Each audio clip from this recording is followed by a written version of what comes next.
Presented by हमरा के जानी AK top star rhythm recording studio Bhagalpur. Mix by DJ Kanchan Raj DJ Kanchan Raj Rangila की आवाज में नैया सनैया के हम से लगा के दिलवा ना हमर तू तोड़िया जान। नैया सनैया के हम से लगा के दिलवा ना हमर तू तोड़िया जान।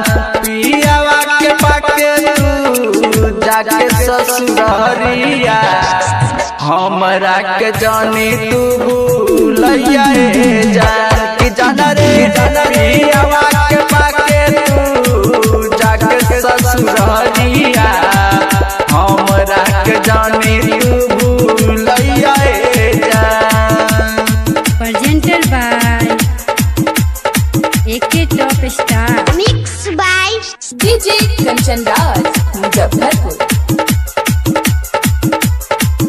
हमरा के जानी तू भूलैया जान।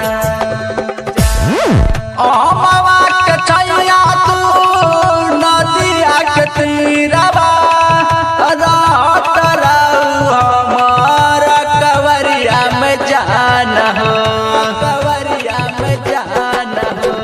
अमवा के छैया तू नदिया के तीरवा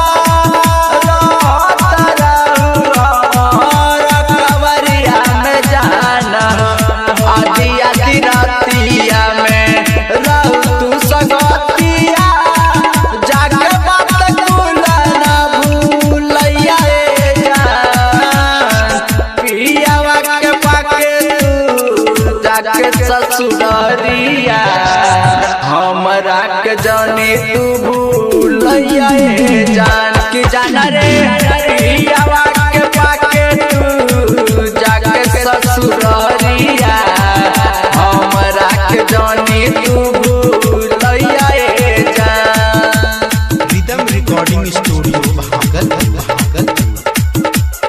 mix by DJ Kanchan Raj Muzaffarpur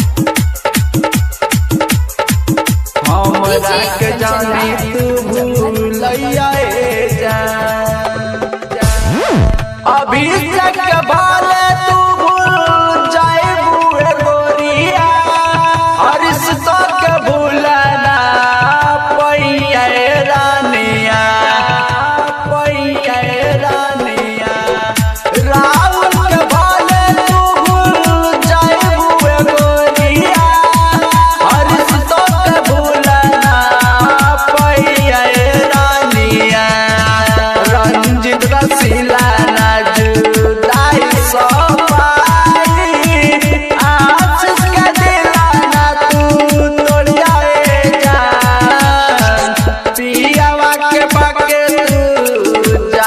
ससुररिया हमरा के जानी तू भूलैया जान।